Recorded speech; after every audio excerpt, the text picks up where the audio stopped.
कविता कवि के सुकुमार हृदय को उजागर करती है। एक कवि अपने जीवन के विशेष क्षण और विशेष भाव के साथ पाठकों तक पहुंचता है। कवि के वे सभी भाव हमारे अपने भाव तभी बनते हैं जब हम भावनात्मक रूप से जुड़े हों। जी हाँ दोस्तों, इंसान होने का सबसे बड़ा अर्थ है भावनात्मक होना। जब तक हम भावनात्मक रूप से दूसरों से जुड़ नहीं पाते, तब तक उनकी कविता उनके भाव से नहीं जुड़ पाते।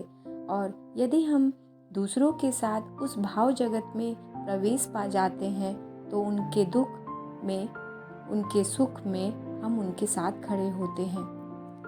नागार्जुन की कविता कालिदास सच सच बतलाना इन्हीं भावनाओं के संपर्क का परिणाम है।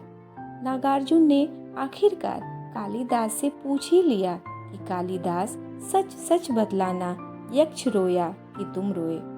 वे कहते हैं, मैं पहचान रहा हूँ कि कविता में यक्ष नहीं रोया था।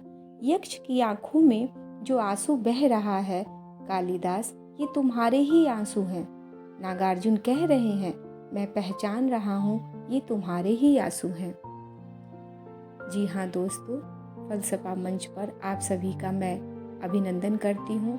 मैं डॉक्टर अनुपमा श्रीवास्तव प्रस्तुत हूँ आज एक नई कविता के साथ। आशा करती हूँ आपको यह कविता पसंद आएगी। कृपया मेरे चैनल को सब्सक्राइब, लाइक और शेयर करें।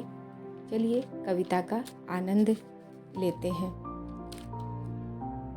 कालिदास सच सच बतलाना।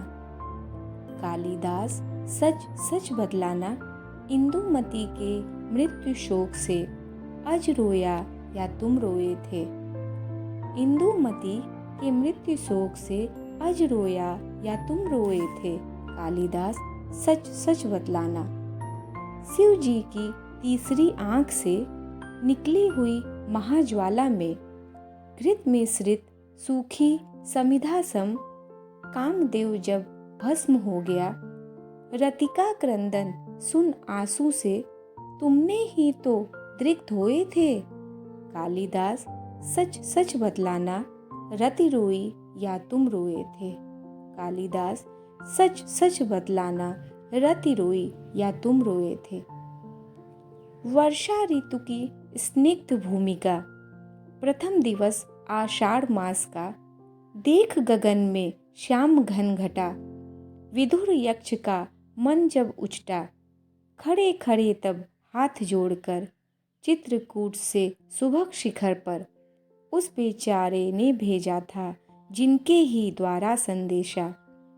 उन पुष्करावर्त मेघों का साथी बनकर उड़ने वाले, कालिदास सच सच बतलाना। उन पुष्करावर्त मेघों का साथी बनकर उड़ने वाले, कालिदास सच सच बतलाना।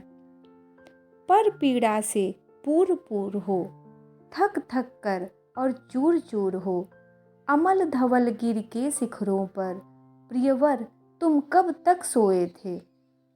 अमल धवल गिर के शिखरों पर, प्रियवर तुम कब तक सोए थे। रोया यक्ष कि तुम रोए थे। कालिदास सच सच बतलाना, रोया यक्ष कि तुम रोए थे। कालिदास सच सच बतलाना। आशा करती हूँ आपको यह कविता पसंद आई होगी। नमस्कार।